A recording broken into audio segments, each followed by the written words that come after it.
नमस्कार साथियों, आज हमारे स्टूडियो में हैं माननीय राजेंद्र सिंह यादव जी, एक सामाजिक कार्यकर्ता पूर्वांचल बिहार फ्रंट से। सर, आजकल पूरे देश में एक राम की लहर चल रही है। मोदी जी कहते हैं कि राम को लाए हैं, और क्या आपको लगता है कि इस राम के सहारे इस बार 2024 में भी ये पार हो जाएंगे? देखिए, मैं कह रहा हूँ, बहुत बहुत धन्यवाद देना चाहता हूँ, एक बहुत अच्छा सवाल करने के लिए। लेकिन मौर्य जी, एक बात आप बड़ा ध्यान गौर करने की बात है कि भारतीय जनता पार्टी का ये राम मंदिर और राम का जो लगभग 18 साल से जो प्रयोग कर रही है और मसाला पीस रही है, तो बिल्कुल फ्लॉप हो गया है। राम मंदिर का असर पूरे भारत में नहीं है। और अगर असर जानना चाहते हैं तो मैं एक बात आपको बता दूं, राम मंदिर का इनॉग्रेशन का इन्होंने डेट तारीख तय किया था। पूरे देश को मालूम पड़ गया था कि 18 तारीख को राम मंदिर का अनावरण होने वाला है। डेट में भी बाद में फेरबदल हुआ था, और उस समय कर्नाटक और हिमाचल का चुनाव का घोषणा हुआ था। ये बात मैं नहीं कह रहा हूं। और आपने देखा बड़ी करीब से कि एक तरफ राम का मंदिर का सजावट चालू था, पूरे देश से अगरबत्तियां गुजरात से आ रही थी, राजस्थान से भारतीय जनता पार्टी के लोग माहौल बना रहे थे राम भक्ति बनाने के लिए। और वही चुनाव हुआ कर्नाटक और हिमाचल का, जहां भारतीय जनता पार्टी औहदे में गिर गई। और दूसरी नतीजा आया आपके उत्तर प्रदेश के अंदर, जहां 9 सीटों पर उपचुनाव हुए, और बनारस के बगल में मऊ का सीट है। और मऊ के उपचुनाव में जब भारतीय जनता पार्टी आई, जहां 1 लाख वोट से समाजवादी पार्टी ने पराजित करने का काम किया, ये भारतीय जनता पार्टी की और राम भक्ति का, राम का प्रयोग का नतीजा है। तो मैं कह रहा हूं कि भारतीय जनता पार्टी जहां जहां भी उनको समझ में आ गया कि राम का भक्ति अब काम नहीं आएगा, तो उन्होंने हिंदू मुसलमानों का मुद्दा को अपनाया।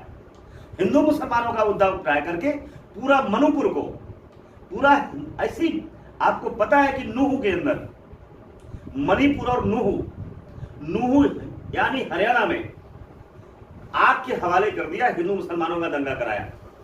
और उसके बाद जब बंगाल में उपचुनाव का परिणाम आया, तो वहां 12% सीट भी भारतीय जनता पार्टी हासिल नहीं कर सकी। यानी पूरे देश में भारतीय जनता पार्टी के खिलाफ बयार है। और नया भी अब कुछ रिपोर्ट आपको बता दूं, 4 राज्यों का चुनाव हुआ, और 4 राज्यों में राजस्थान के बाद मध्य प्रदेश, और मध्य प्रदेश के बाद तीसरा राज्य छत्तीसगढ़। तो भारतीय जनता पार्टी को समझ में आ गया कि कहीं कर्नाटक और हिमाचल तो नहीं दोहराया जाएगा।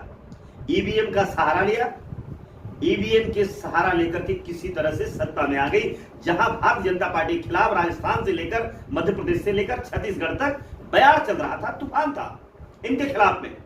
लेकिन वहां वोटों को हेरा फेरी करके वोटों का जनादेश, ये मैं नहीं कह रहा हूं, ये बात मैं ऐसा नहीं कि बनावटी बोल रहा हूं।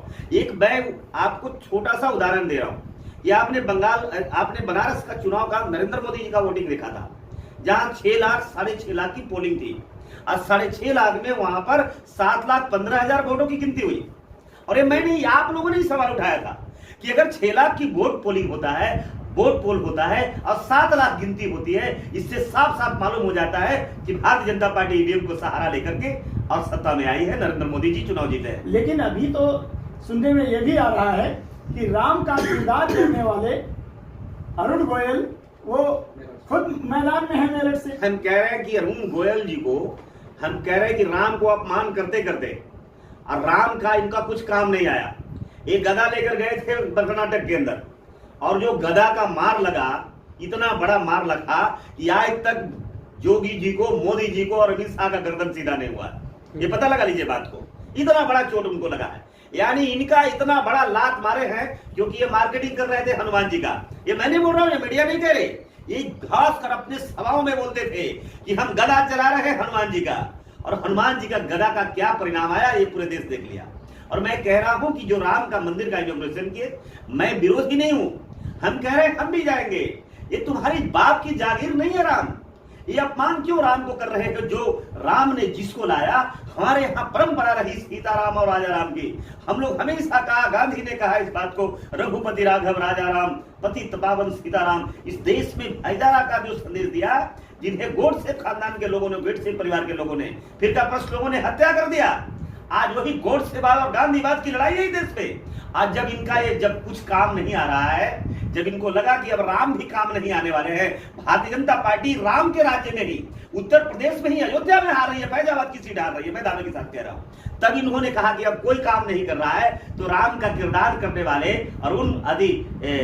अरुण गोयल को भी मैदान में उतारने का काम किया। लेकिन मैं भी कह रहा हूं कि 3 लाख वोट से हारने जा रहे हैं। आप देख लीजिए मेरी बात को, और जब चुनाव आएगा तो मेरे से बात कर लीजिएगा।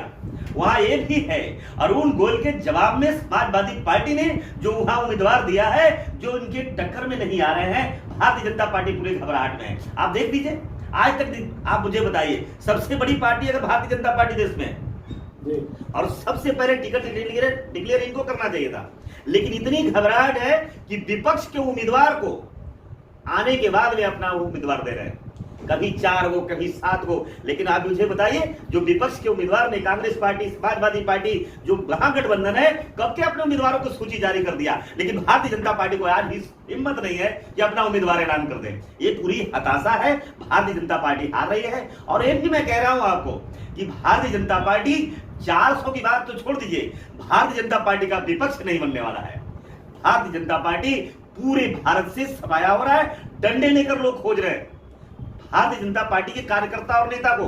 और सारे लोग जनधन के खाता लेकर बैठे हैं, सारे लोग 2 करोड़ साल की नौकरियां, यानी 20 करोड़ नौकरी का आंकड़ा मांग रहे हैं, स्मार्ट सिटी मांग रहा है लोग। और उतना ही नहीं, महंगाई पर लगाम मांग रहा है। और इतना ही नहीं, गांव को इन्होंने क्या बनाने की बात कहा था, किसानों की आय दुगना करने की बात कहा था। सारे लोग इंतजार कर रहे हैं। और आपने खाता खुलाया था कि नहीं खुलाया था जनधन का? जी। तो आपके खाते में कितना पैसा आया है आप भी बताइए देश के लोगों को, क्योंकि आपसे पहले ज्यादा जानना लोग चाहेगा। आप भी बताइए। हम कह रहे हैं भारतीय जनता पार्टी के खिलाफ में बयान है, कश्मीर से कन्याकुमारी तक भारतीय जनता पार्टी हार रही है, भाजपा हार रही है, और भारत में सेकुलर संवैधानिक सरकार का स्थापना होने जा रहा है। जी, बहुत बहुत धन्यवाद। भारतीय जनता पार्टी हार रही है, ये मानना है यादव जी का। बहुत बहुत धन्यवाद।